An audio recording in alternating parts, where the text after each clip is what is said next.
अस्सलामुअलैकुम, welcome to star poetry centre. और आज ग्रामर में मेरे पास है सर्फ़ो नहव या सर्फ़ो नहू, आप इसे बहुत से लोग कहते हैं। तो सर्फ़ो नहव में सबसे पहले हम कवायद ज़ुबान पर बात करेंगे। कवायद अरबी ज़ुबान का लफ्ज़ है, यानी तरीक़ा या दस्तूर, जैसे तौर तरीक़े होते हैं ना, उनको कवायद कहते हैं। ठीक है। ग्रामर अंग्रेज़ी ज़ुबान का लफ्ज़ है, जो कि हम ग्रामर कहते हैं, उर्दू ग्रामर या इंग्लिश ग्रामर। तो ये अंग्रेज़ी ज़ुबान का इंग्लिश का वर्ड है, जिसका मतलब है सर्फ़ो नहू, यानी सर्फ़ो नहू ग्रामर का मतलब है, यानी कवायद ज़ुबान। हर ज़ुबान के लिए कुछ उसूल व क़वानीन होते हैं जिनसे ज़ुबान को दुरुस्त तरीके से सीखा और समझा जा सकता है। इन्हें ग्रामर या कवायद कहते हैं। अब सर्फ़ का जो हिस्सा है, लुगत में सर्फ़ फेर को कहते हैं, यानी कि अगर आप मायने के लिहाज से देखें तो सर्फ़ लफ्ज़ का मायने है फेर।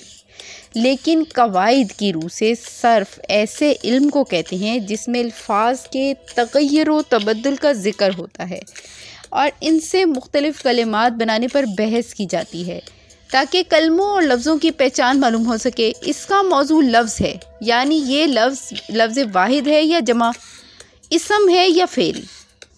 ठीक है, यानी ये जो हम वाहिद, जमा, मुज़क्कर, मोनस वगैरह करते हैं, ये सब सर्फ़ के उस ज़ुमरे में आते हैं।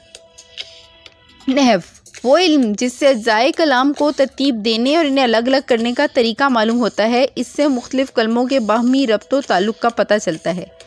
दो या दो से ज़्यादा कलिमात को इस अंदाज से तरतीब दिया जाए कि ये अल्फाज एक मुफीद जुमला बन जाएं।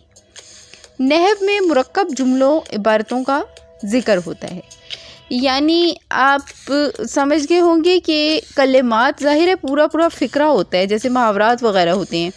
और सर्फ़ में ये बता रहे हैं कि सिंगल वर्डिंग जैसे होती है, जैसे आप किसी लफ्ज़ की जमा करते हैं, वाहिद जमा जो आप पढ़ते हैं, जैसे शजर, अशजार होता है।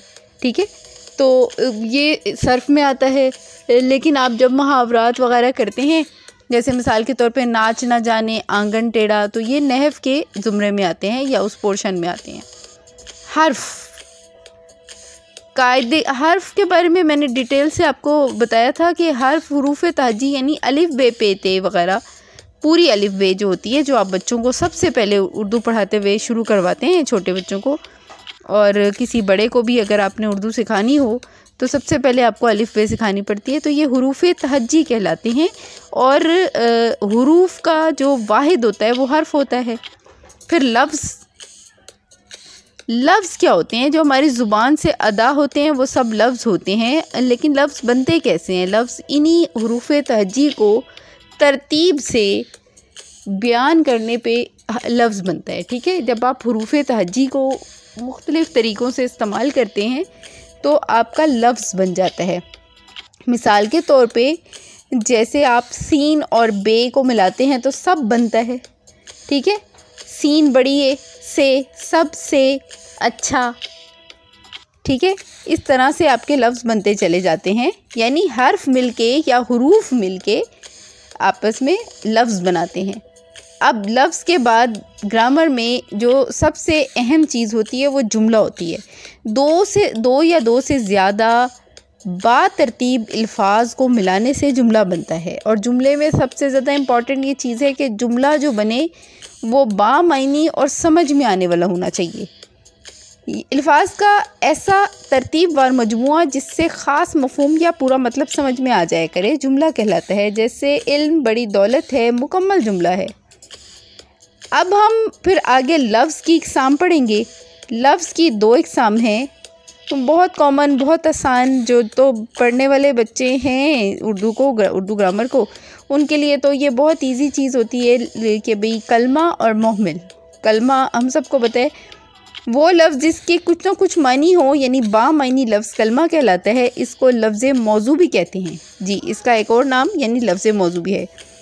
मोहमिल क्या है? वो लफ्ज़ जिसके कुछ मायनी ना हो, बेमायनी लफ्ज़ को मोहमिल कहते हैं। अच्छा, कवायद में सिर्फ बामायनी अल्फाज से बहस की जाती है, जबकि बेमायनी अल्फाज या मोहमिल अल्फाज बेफ़ायदा और बेमकसद होते हैं। लिहाजा इल्म सर्फ़ का मौजू बामायनी अल्फाज यानी कलमा और मोहमिल की वजाहत चंद मिसालों से की जा सकती है। जैसे पानी वानी, दाना दुनका, गपशप, सचमुच वगैरह। इनमें जो समझ आने वाले सही लफ्ज़ हैं, जैसे कि पानी वानी में से पानी कलमा है और वानी मोहमिल है। इसी तरह से खाना वाना अगर हो तो उसमें से खाना तो समझ आता है, वाना कोई लफ्ज़ नहीं है तो ये मोहमिल है। गपशप में से गप सही लफ्ज़ है, शप उसके साथ वैसे ही एक आदतन लोग लगा देते हैं, तो गप जो है वो कलमा होगा और शप मोहमिल होगा। अब लफ्ज़ मौजू की इक़साम है कलमा और कलाम।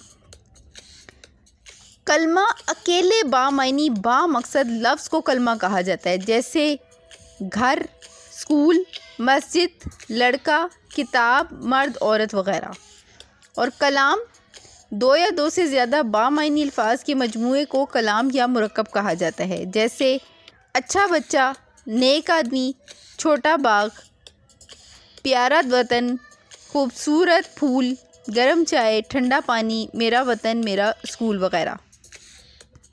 उर्दू ग्रामर का ये प्रोग्राम बस यहीं तक मैंने आपको बताया सर्फ़ और नहव के बारे में, और उर्दू ग्रामर के मानी और उनके असूल व ज़वाबित के बारे में कि सर्फ़ के हिस्से में क्या डिस्कस होता है और नहव के हिस्से में क्या डिस्कस होता है।